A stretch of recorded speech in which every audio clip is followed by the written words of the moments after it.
Hi friends, கொளுத்துற கோடைக்கு நல்ல ஜில்லுன்னு ஒரு ஐஸ்கிரீம் செய்யலாங்க.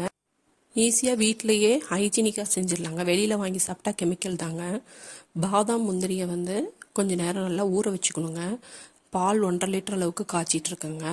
தண்ணி சேர்க்காமல் காய்ச்சிருங்க. பாதாம் தோல் நீக்கிட்டு பால் சேர்த்து அரைச்சோம்னா ஈஸியாக அரைக்க வருங்க. நல்லா மையாக அரைச்சிக்கணுங்க. சப்போஸ் கொஞ்சம் குறப்பாக அரைச்சாலும் பிரச்சனை இல்லைங்க. அதுவும் சாப்பிடும்போது பல்லில் கடிப்படும், நல்லா தாங்க இருக்கும். அந்த அரைச்சி வச்சிருந்த பாதாம் முந்திரியை காய்ச்சிட்டு இருக்கிற பால்லையே சேர்த்துக்கிறோங்க. இப்போ பாலில் நல்லா காஞ்சதுக்கப்புறம் கொஞ்சம் ஒரு 10 நிமிஷம் ஆனதுக்கப்புறம் தாங்க இது சேர்க்குறேன்.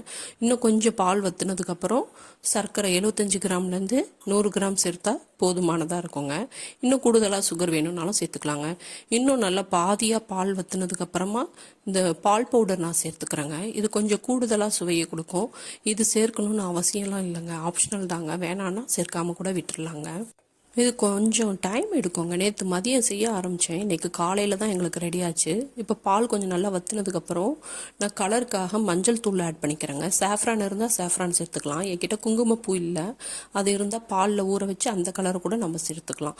இப்போ நல்லா இந்த அளவுக்கு திக்கானதுக்கப்புறம் நான் ஸ்டவ்வை நிறுத்திக்கிறேங்க. நிறுத்திட்டு நல்லா சூடு ஆற விட்டுறேன். நல்லா கொதிக்கும். அது நல்லா சூடு ஆற விட்டு மிக்சியில் ஒரு ஸ்பூன் அளவுக்கு வெண்ணிலா எசன்ஸ் சேர்த்து நல்லா அடிச்சுக்கலாங்க. நல்லா க்ரீமி ஆகிடும். இப்போ ஒரு ஏர்டைட் கண்டெய்னர் பாக்ஸில் சேர்த்துக்கலாங்க. வறுத்த வேர்க்கடலை தோல் நீக்கி ஒன்றும் பாதியமாக கையால் க்ரஷ் பண்ணி விட்டு இந்த மிக்ஸ்லேயே சேர்த்து ஸ்பூனால் எல்லா இடத்துலையும் ஸ்ப்ரெட் பண்ணி விட்ருவோங்க. இது நம்ம சாப்பிடும்போது நல்லா க்ரன்ச்சியாக இருக்குங்க. இது வேணாம், பாதாம் முந்திரி வேணும்னா அது நெய்யில் வறுத்து கூட சேர்த்துக்கலாங்க. இந்த பாக்ஸில் வச்சு நம்ம ஃப்ரிட்ஜில் குறைஞ்சது 8 மணி நேரம் ஸ்டோர் பண்ணி வைக்கணுங்க. இதுக்கடையில் 2 மணி நேரம் ஸ்டோர் பண்ணி வச்சுட்டு நம்ம இன்னொரு தடவை கூட மிக்சியில் அடித்தோம்னா இன்னும் க்ரீமியாக நல்லா இருக்குங்க சாப்பிட. எங்கள் வீட்டு குட்டி எப்போ கொடுப்பீங்கன்னு சொல்லி கேட்டுகிட்டே இருந்தாங்க. நைட்டு அவங்களுக்கு ட்ரீமில் கூட ஐஸ்கிரீம் தான் வந்திருக்கும்னு நினைக்கிறேன்.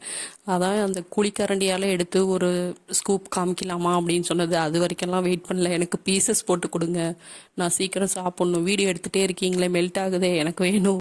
அவங்களோட பிஜிஎம் தான் ஃபுல்லாக போயிட்டே இருந்தது. அவங்க அவசரப்பட்டதுனால நான் இன்னும் நல்லா ப்ரெசென்ட் பண்ண முடியல. இந்த சர்வ் பண்ணும்போது நம்ம பாதாம்லாம் நல்லா பீசஸ் போட்டு மேலே ஸ்கின் எடுக்காமலே போடலாங்க. அப்போ தான் பார்க்குறதுக்கு டெக்கரேஷன் நல்லாயிருக்கும். வீடியோ பிடிச்சிருந்தா லைக் பண்ணுங்கள். தேங்க்ஸ்.